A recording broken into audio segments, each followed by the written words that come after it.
glad you're here. Glad to be here.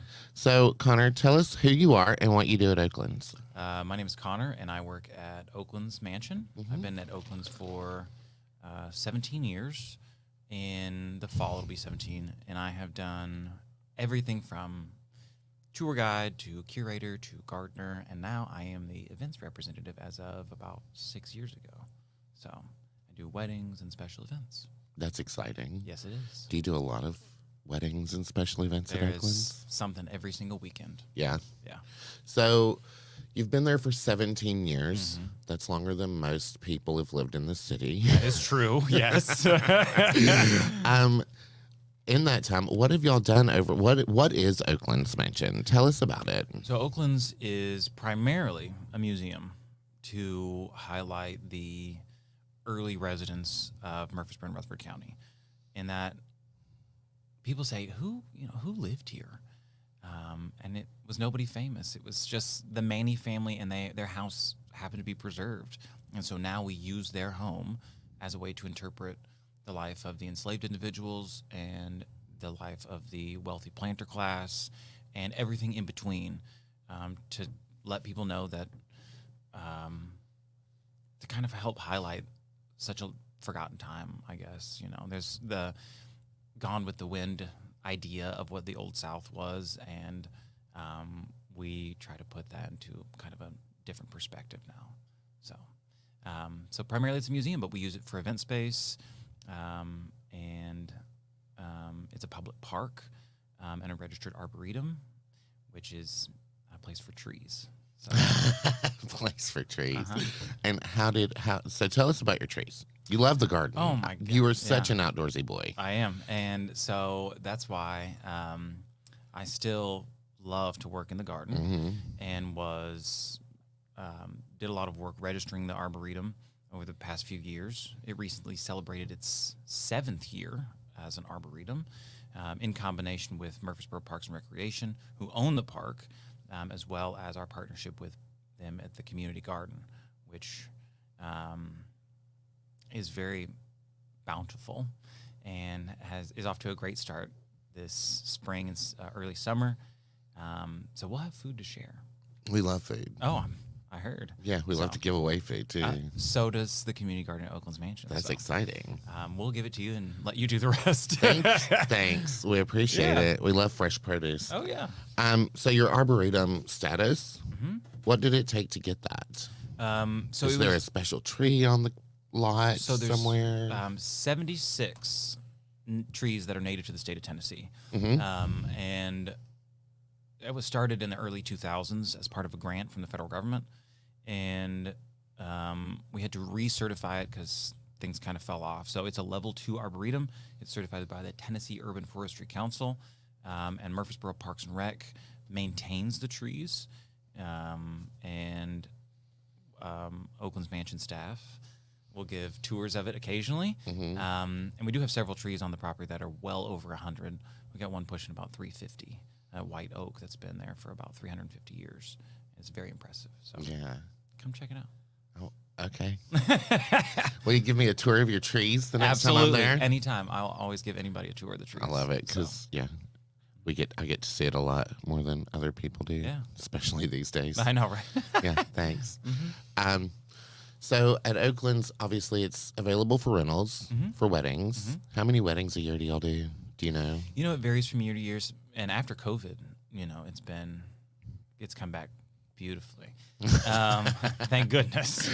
But we will there is something at Oakland's, whether it be a wedding or some other kind of event or fundraiser, literally almost every weekend from March until Christmas. And then we have a couple months in the winter that are not as active. And part of that is because we used to have an exhibit in our reception hall, Wedding Dresses Through the Decades, which some of your listeners may remember. That went on for 10 years, and that took up our reception hall all winter. And now that we don't have that exhibit anymore, we have a lot of rental space in the winter. You know, January and February are really not big wedding months, but there's always brave enough to try to have like a Valentine's Day wedding or heaven forbid a New Year's Eve wedding. So we had one of those a couple years ago. So But yeah, we rent it for everything. That's awesome. I have questions and my brain is just trying not to work all of a sudden. I'm sorry, Connor. It's okay. Tell us. So Oakland's Association is the organization that runs Correct. the Oakland Museum, correct? Tell us about that. Who compiles? Who is a part of that? Is that a board? Is it a committee? What is that? So it's run by a board, and it was originally started by a group of women who heard that the mansion that had been abandoned was going to be demolished in 1959. And so these women formed the Oakland's Association and made the house a museum in 1960. And it's been a museum ever since. And since then, it's been governed by a board. And then we have our everyday staff, James Manning, our executive director, myself, and several other part-time and full-time tour guides. And so we do a lot. As nonprofits want to do, everyone does everything. So we are field trip leaders. We are things like gardeners. We all take out the trash. So it takes takes the village to make the Oakland's Mansion run. All right. So for a couple years, especially during COVID, it was just James and I that ran the show. And James has been there for almost 20 years now. So he and I could do it in our sleep, and that is part of the problem because sometimes at night I can't even sleep because I'm thinking about Oakland's. Yeah. So, but there's worse places to. There are worse places to think about in your sleep, for sure. In your sleep, yeah. Yeah. So with that, Oakland's Association being a 501c3, how do y'all find the funding to maintain the property and keep the building up to the standards it needs to be kept to? So a lot of that is from general day-to-day tourism, but most of it comes from grants from the local government or the federal government or the state government, and then membership as a part of Oakland's Mansion, and also rentals. Our reception hall was built in 2000 and has been wildly impactful on our funding. So we get it from all over the place. And it's, the mansion, parts of it are 200 years old, and it takes every penny counts. So general donations are always welcome as well. So, so tourism, you offer tours. When are those offered? Is it every day? Is it once a week? Like, what are the hours that people can get a full tour of the mansion? So right now there's self-guided tours. And we started experimenting with self-guided tours in 2019. And then that kind of worked out nicely during the pandemic. So now there's still self-guided tours. So there's signage throughout the house. There's a staff member in the house who can answer any questions. But right now they're Tuesday through Friday. During the summer months, we're going to be opening back up on Saturdays and Sundays, just like we have been past couple weeks. And they are tours are 10 to 4. We have tours at 10 o'clock, 11 o'clock, 2 o'clock, and 3 o'clock. But if you come during the day, we're not going to turn you away. So, and the grounds are open from dusk till dawn. And you can come out there and enjoy the public park at your leisure. It's fun. Yes, it is fun. There's walking trails. There's great places to take your dogs and a just beautiful wander spring around. down the hill, which is I call my outdoor office. Sometimes I'll sit down there on that bench and answer emails in the solitude of the Manny Spring. It's beautiful until it's 100 degrees and then I'm over it. So. But it's also very shaded down there by the spring. It is. So it should be cool even with the 100-degree weather. Well, down there at the spring, it gets a little soupy. It's a little soupy. even in the damp. shade. Yeah, it is a little damp down there. Yeah. So when it's 100 degrees, sometimes it'll feel like 110 degrees by that spring. It's like a sauna. Yeah. Well, and the spring is cool because it stays 62 degrees year round, and which was a huge advantage for people who. That's probably why the mansion is built where it is, because of that fresh water. At least what they thought was fresh water back then, but they learned about germs real fast. Yeah. The hard way. Yeah. But now it's a great space for wildlife and education, and so it's a cool spot. You mentioned that Oakland's now focuses on educating people, on everyone that lives on the grounds. Tell us a little bit about when that changed and how that changed. Sure. So for a long time, Oakland's Mansion was a place that focused on the wealthy planter class. The Southern of it all. The Southern, yes. And to look at all the pretty things the wealthy white folks had. Mm-hmm. No mention of how they got it. Mm-hmm. So the is this a spot for Dunkin' Donuts now? It's bad. I have a problem. It's okay. It's my Tuesday morning drink. Oh, just Tuesday? Yeah. Okay. It's the only day I take time to go get it. Yes, sir. Good. Well, I'm glad I came on a Tuesday then. Yeah. So for a long time, it was focused primarily on that wealthier, elite, white Southern culture. And it was kind of, people would say, well, that was a real nice furniture tour. You know, we'd walk around and say, look at this pretty piece of furniture. Look at this the gilt mirror. Or the feathery chandelier. Oh, yes, the pampas grass. Yes. I did that, you know. Mm. But in a home that was entirely built by slave labor,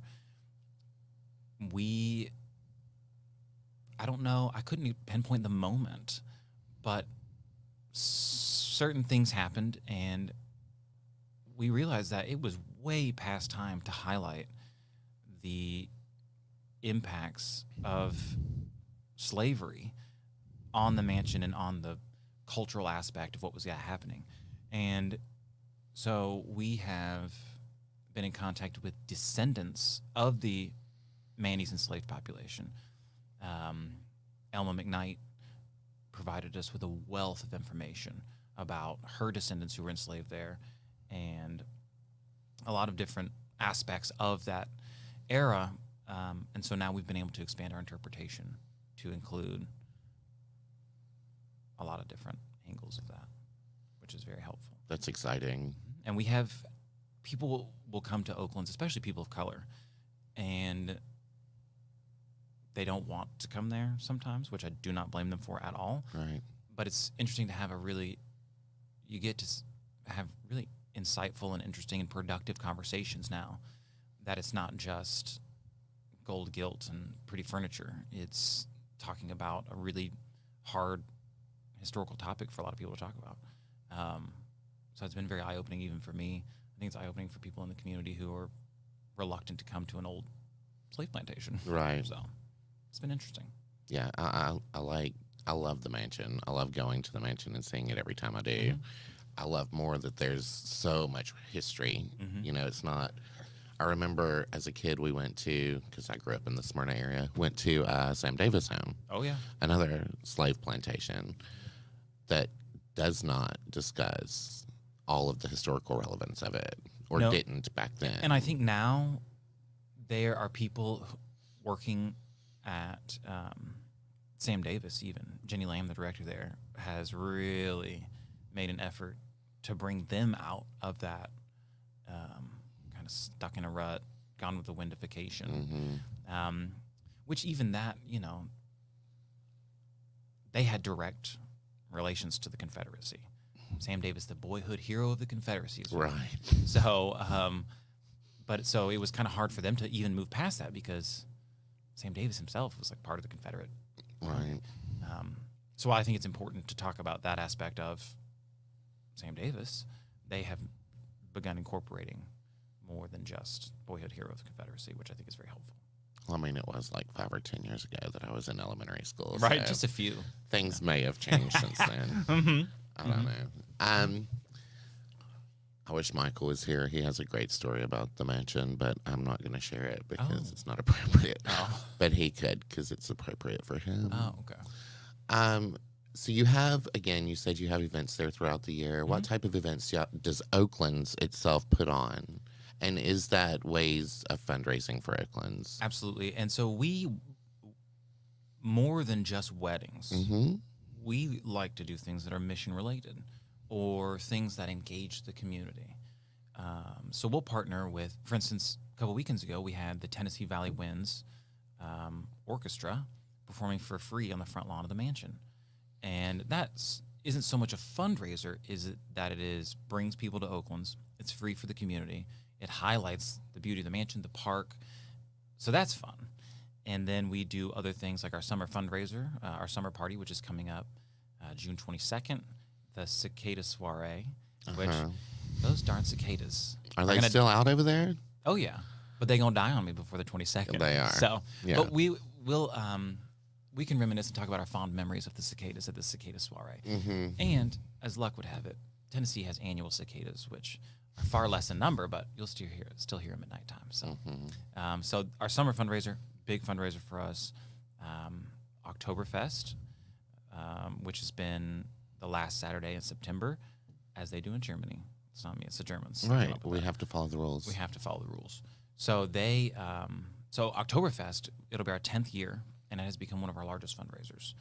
And that is just, local brewers. We like to keep it as local as possible. Local brewers will come out, and they will serve you beer until it's gone. So it's not a surprise that that's one of our biggest fundraisers. People like to drink a little bit around around The here. first year we did it, it poured rain and nobody cared. Nobody cared. They just kept drinking. So, but 10 years, our 10th anniversary is should be a big one. So, and also Christmas, our candlelight tour of homes, which this year will be our 41st year doing that.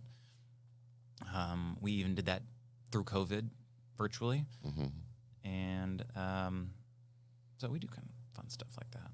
You have another one coming up, right? Lightning bugs and that is this very Friday. What is that June one? 7th. You have to say it like this: lightning bugs and lemonade. Lightning bugs and lemonade. So, Okay. the spring down the hill, again, like we talked about, a lot of creatures and insects live there, but it produces a lot of lightning bugs, and it always kind of bums me out that there's not a lot of people at Oakland's right at sunset, first couple weeks of June, that really take note of the lightning bugs, because lightning bugs are our state insect, along with, let's not forget our friend the ladybug. But she's a daytime creature. Yes. So, but lightning bugs are kind of a cool thing. Yes, I love lightning bugs. Right. And so lightning bugs and lemonade is just an opportunity for people to come out, take a look at the mansion at night, which offers a different perspective, and take a look at the thousands of lightning bugs or fireflies. And so that should be kind of fun. We used to catch lightning bugs. Me too. In a jar and watch them glow. So now I don't put them in a jar because I feel bad. Yeah, because I I'm still scared they'll can't die. help it, and I'll grab one and say, look how beautiful. Yeah. Yeah. I love lightning bugs. Right? How can you not? What a cool thing. They're so cool. Yeah. Their little butts light up. I mean, like, how cool is that? I know. Do you know they produce heat? Do they? I didn't know that. And doing my research for lightning bugs and lemonade, I love it. Yeah, so kind of fun. So it's like $10. Come out, get some lemonade, look at that mansion at night. I'm going to walk people down in the spring. We'll talk about the nighttime ecosystem of the spring. And people can just have kind of free reign of the grounds at that time of night. So every time there would be a bride that would get married the first couple weeks of June, I would tell their photographer, make these people go out in the field and get a long exposure picture with them in this beautiful setting. Because it would just blew my mind to have these wedding parties just like dancing and doing their stuff inside, and then there's like spectacular natural phenomenon is happening right outside, and I just think it's so cool. So we're going to highlight that. It's awesome. Yeah. So I don't know when this podcast airs, but It won't be in time for lightning bugs. Okay. I'm sorry. okay. However, Thursday? will it air Thursday? Oh, Oh, yay. It will air June in time. 7th, 7 o'clock. Lightning bugs and lemonade. Lightning bugs and lemonade. That's exciting. It sure is. So let's go back to cicadas. Okay. The cicada event. Mm-hmm. When is that one? June 22nd, Okay. 6:30. Mm-hmm. And we'll have, if the weather's nice, personally, I would love to have us on the front lawn. However, I don't know if you know this, but in June it tends to be hot. I know. Well, we used to have this in July, our summer party, and it was just offensive. Mm-hmm. The first year we moved it to July, it was like 100 degrees. And I was like, well, so we moved it inside. Uh-huh. So this year, if it's nice, I think we'll have it on the front lawn.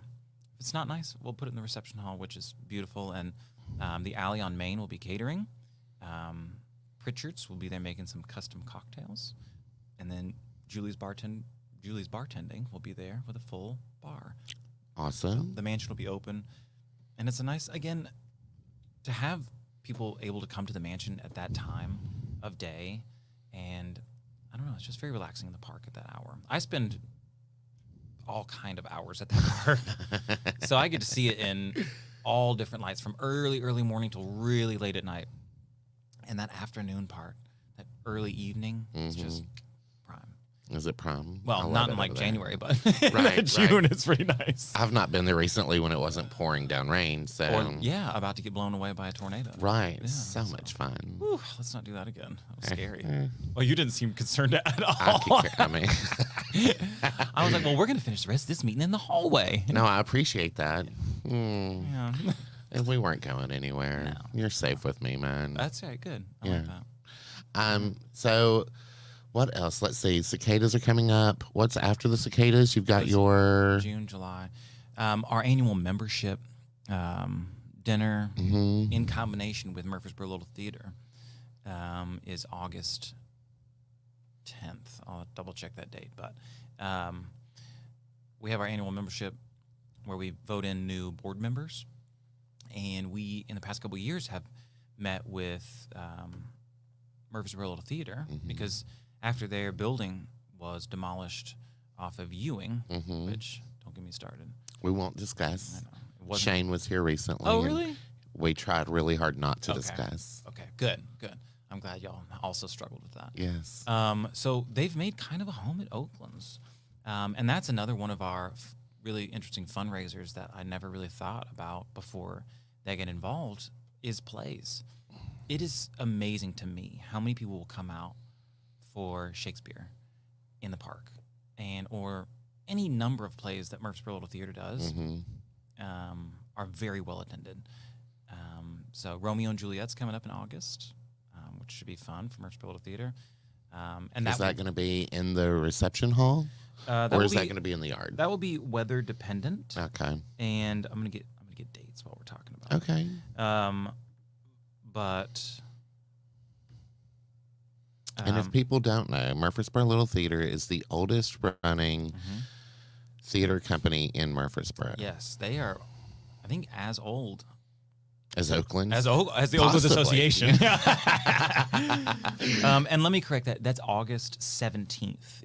Is Romeo and Juliet? Is the membership meeting with membership Murfreesboro Little Theater. meeting. So they also will vote in new board members, things like that, and it's a great way to see the process work, get a free meal, have a drink, watch a play. Is that open to everyone or Yeah. just members? Everyone. We would always appreciate people becoming members, sustaining members of Oakland's Mansion or Murfreesboro Little Theater. But yeah, it's kind of cool. It's very cool, actually. Yeah. And Murfreesboro Little Theater has been really good partners in helping with build stages and just bringing awareness to Oakland's and their theater as well. I think it's very cool. Yeah. You were talking about Romeo and Juliet. Yes. Did you find the date? Also in August. Also in August. They are going to be. Man, August is full. August 15th through the 18th, and then again the 22nd through the 25th. So 2 weekends at the end of August. Awesome. Romeo and Juliet.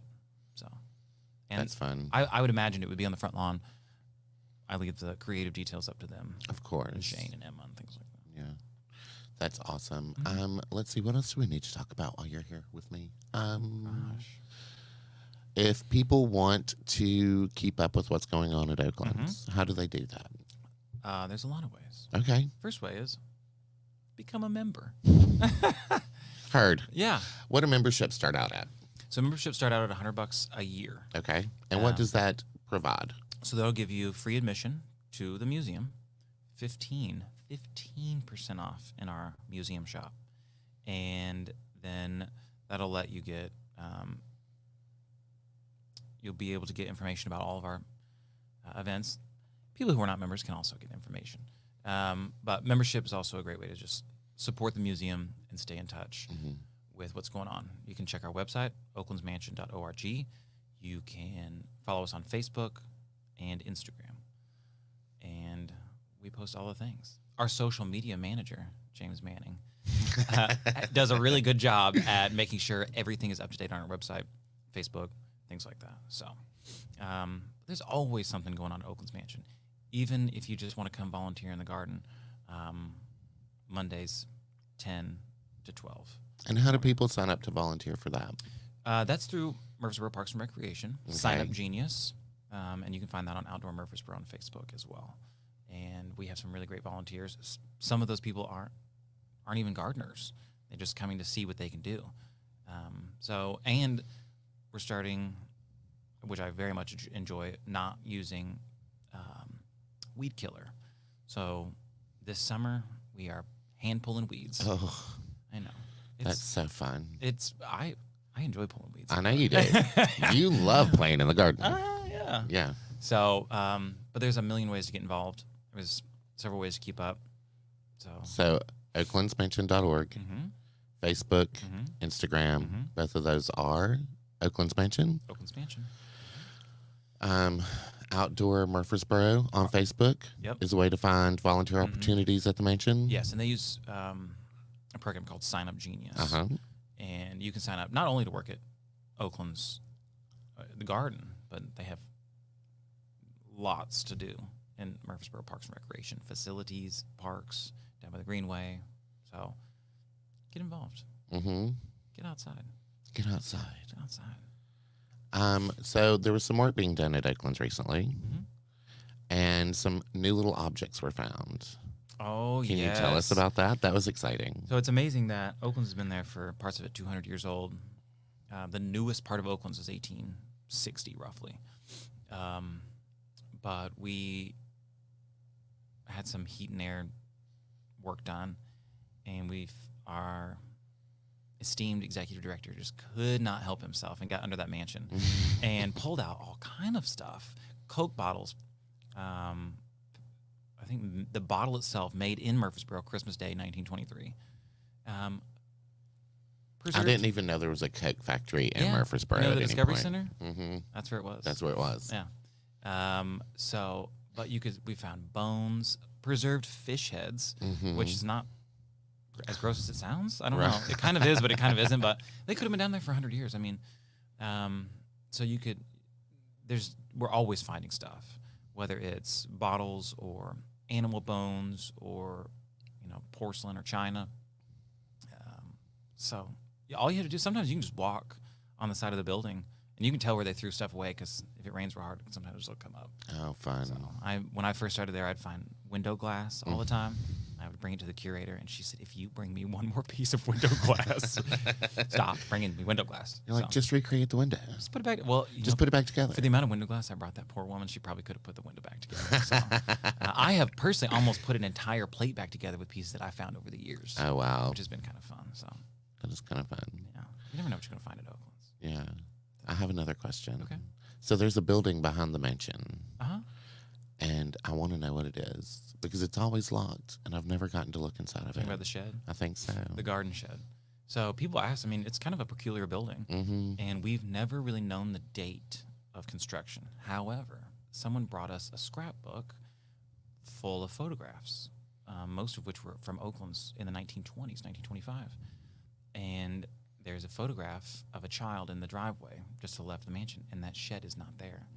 So sometime between 1925 and 1957, that shed was built. And I assume it's been a garden shed the entire time. Next time you're there, I'll unlock it. It's very anticlimactic in there. It's got wheelbarrows and shovels and spiders and wasps, and so that's just where we still use it as a garden shed. Well, I only asked because we were having a conversation about it, me and someone, a couple of weeks ago while we were there. And they said it was probably a cooler locker, like the old meat cooling, or not really, a root cellar, basically. So we did have a root cellar down, so it was below grade. Right, which is where it should be. Right, and so that was discovered on accident in the 1970s. And then it laid filled with sand until 2018, when the Laura Bartell from the Rutherford County Archaeological Society and her team excavated that for us and found a lot of very similar items to what we were just talking about under the house. Really cool stuff. So that was excavated. A temporary cover was put over it to keep the elements out. But it was determined that the walls of it being so old, we think it's around 200 years old, eventually would maybe collapse, but it was not looking great. So we filled it with gravel and laid loose brick over top. Everything you do at a historic site has to be reversible. So we couldn't concrete it in. We couldn't do that. So if somebody wants to come dig it up in 100 years, it's doable. It won't be fun. It's full of just a lot of gravel. But that's going to preserve the structure for further interpretation one day. So that root cellar is there. Where is that? When you walk out the back door, it's right out the back door. Is it? So now the bricks are in the shape, the outline of the foundation of that structure. So it would have been below grade with an A-frame above it, which we had for a while. But to lean on the safer side of things, the archaeologist recommended that we fill it in with gravel just to preserve the original brick down there. So, but it was really cool to watch the process. Very cool. So Kind of jealous. That's the history stuff I like. I know, and that's The cool stuff. It's kind of wild to have a museum. Primary focus, education. What do we say? Preservation for education, education and preservation. So we do museum first, but then we also have an event space. So in the process of making that patio back there and the walkways that go around the house now for events and also ADA access, there's that interesting balance between museum and historic site and the need to have modern access. And so when we were making those pathways, those brick pathways around the house, a lot of interesting stuff was dug up out of the ground. And I wanted the sidewalks to go from A to B. And they started shoveling, and someone had beat us to it by like 100 years. There was already a brick pathway exactly where I wanted one. So we're waiting on the archaeologists to come lay that on the surface too. So a lot of cool stuff when you mix, 200-year-old house in 2024. There's a fun balance that you have to do. So it's not as easy as most people have it at their home, which is some fun challenges and make your hair fall out. Not careful. So. That's fun. Isn't it? I love it. Yeah. I love it. Yeah. There's so much we could talk about Oakland's. Oh my I just gosh. love that whole, I love history. I just, Oh, and I can go on for hated days. it growing up, but yeah. Well, yeah, and so me too. And then, my father he was going to be a lawyer, and then he changed from a law degree to a history degree. I always told him I could be driving a much nicer car right now if he got that law degree. But he really instilled that history in us. Yeah. And so when I stumbled on Oakland's mansion in 2007, I was like, this could be fun. I grew up going to house museums and I don't know. And that's why I never left. So it's a fabulous place to work. And it's a fun place to visit. So All right. yeah. Lightning bugs and lemonade is Friday night. Lemonade, yeah. Cicadas and something. Cicada soiree. Cicada soiree, sorry, is coming up. Yeah, so many things happening. If you would like to find out more, go to oaklandsmansion.org.